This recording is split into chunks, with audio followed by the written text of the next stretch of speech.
Hello and welcome back to It's What I Do. Today we're going to be comparing the Akaso Brave 7 with the DJI Osmo Action. All filming will be done in 4K at 30 frames per second.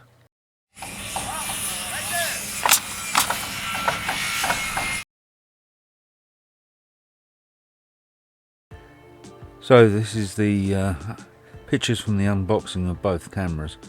As you can see, the Akaso Brave 7 comes with quite a selection of accessories, where the DJI Osmo Action comes with a real bare minimum.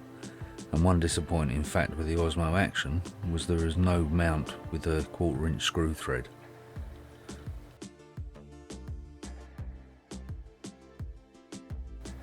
Just for your information, I've listed out the specs for the cameras, both cameras. Got the DJI Osmo Action on the left and the Akaso Brave 7 on the right. This is just for the video, so feel free to pause the video at this point and have a good look.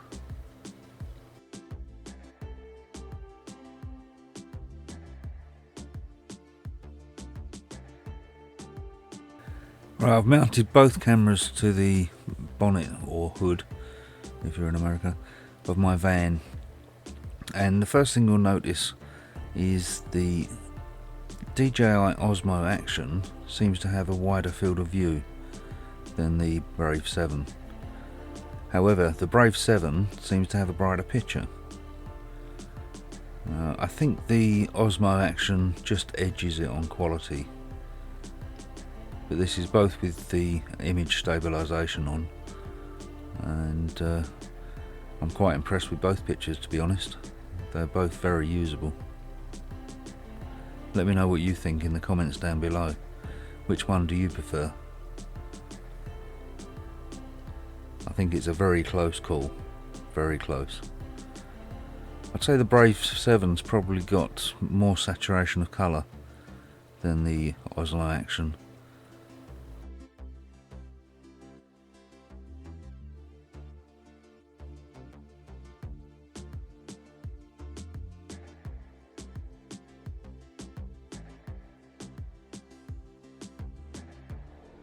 Okay, this is a little walking test with the image stabilization and rock steady on. So we walk around that way. Now let's flip you around and we walk, just a normal walk.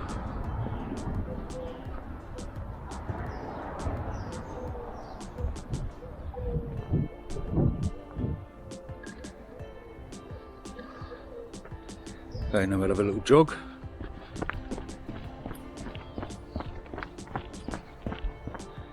And again I'll flip you around. And a little jog.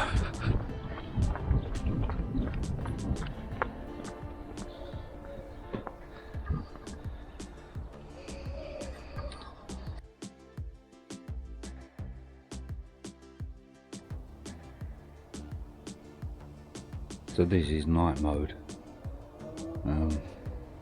The Osmo Action doesn't have a night mode, but it still seems to be working quite well.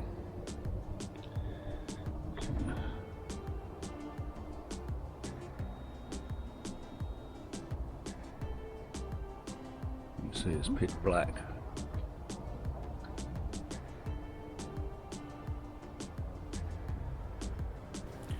What do you think of the night mode? Again, comment down below.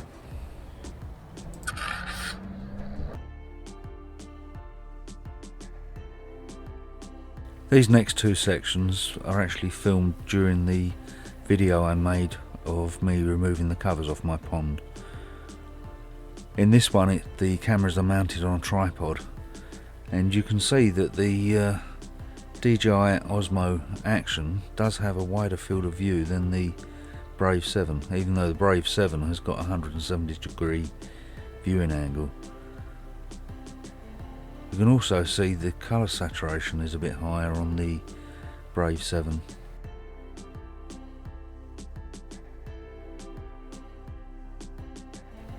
Here I've got both cameras mounted on a selfie stick, so they're mobile in my hand. So you can see the difference there. Again, the field of view is completely different, and the saturation is different on the cameras. Still very good pictures, still quite pleased with these. What do you think? Yeah, I'm quite pleased with that.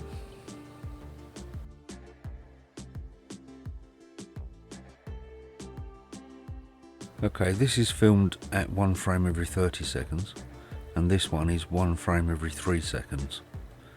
Both pretty good pictures.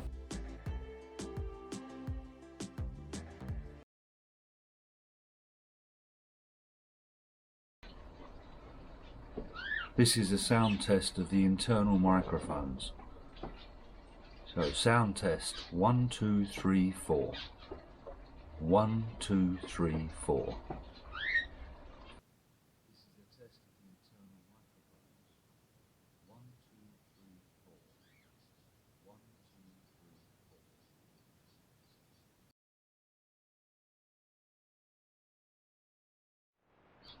Well, that's me testing done on the Brave 7 against the Osmo Action. There's a few little key notes that I've written down that I just want to cover on my conclusions. So, personally, and this is my personal opinion, the Brave 7 has a slightly lower image quality, in my opinion, than the Osmo Action. But it is only slight, it's not a great deal. It has a narrower field of view than the Osmo Action. You can only have the image stabilization or the distortion calibration, which is called D-warp on the Osmo Action, on at a single time. So you can't have them both on at the same time, which may be something they can fix with the firmware update. I don't know. It's not that big a deal. The Brave 7 does have a remote control, which is very useful, and it's probably going to be really useful for me on how I intend to use this camera. It has native support for an external microphone, but unfortunately it has to be Akaso's external microphone. You can't just plug in a standard USB-C microphone, it doesn't work. The file structure that the camera saves the files to on the SD card, not particularly good. If you empty the SD card, it starts back at 0 again. So if you're doing a normal video, it labels it as norm 0001 or something like that. Or if it's a time lapse, it will do it as an LSP 0001. So you do all your recording, you transfer them across to your PC, empty your card, start recording again, and it starts right from the beginning again. So norm 0001 and all the rest. So if you're transferring your files to the same place all the time, you could end up having overwrite issues, so you need to be really careful of that. Again, perhaps that's something they can address in a firmware update, who knows. The phone apps that come with the cameras, the Akaso Go one is useless, absolutely useless. It will not load up properly. You might get it to load up once out of 100 tries. It has been mentioned to them, hopefully they can fix that, because I believe, same with the DJI one, the firmware updates are going to be done via the app. The DJI Mimo, I believe that's what it's called, app, is brilliant. I've never had any issues with it at all, and it connects, it does it all via Bluetooth, so you haven't got to use the Wi-Fi connection which you have on the Brave. So yeah, that's pretty good.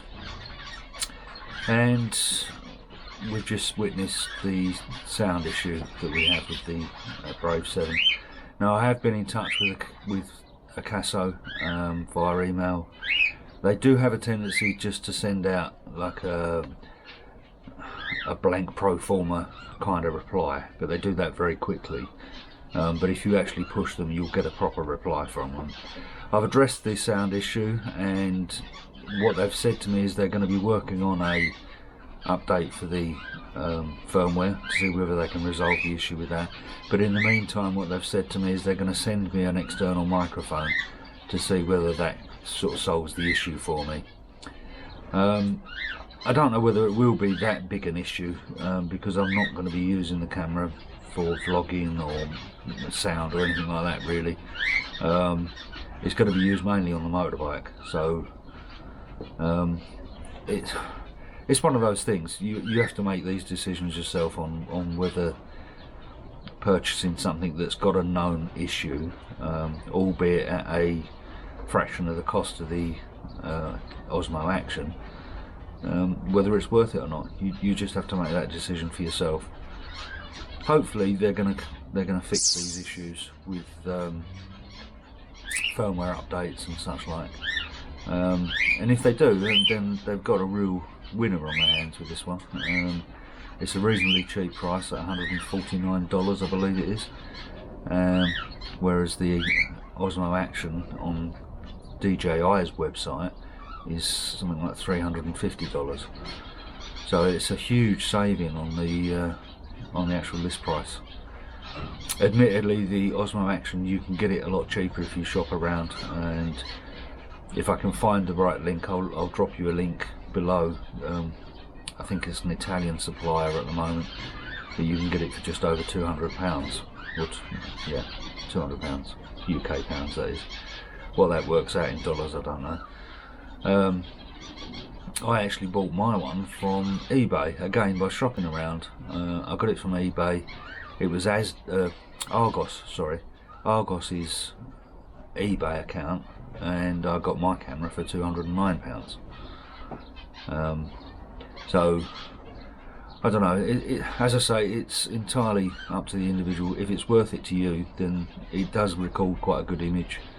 It's definitely usable, there's no problem with that, and if they can work on the firmware, solve these sound issues, then they could have a really good camera, well worth the money. So that's it. Drop me some comments down below and let me know your thoughts on it. Do you think it's a reasonable camera for the price? Let me know. Anyhow, that's it for now. Catch you later. Well, thank you very much for watching. If you like the video, please give me a like and subscribe down below. Thanks. Bye for now.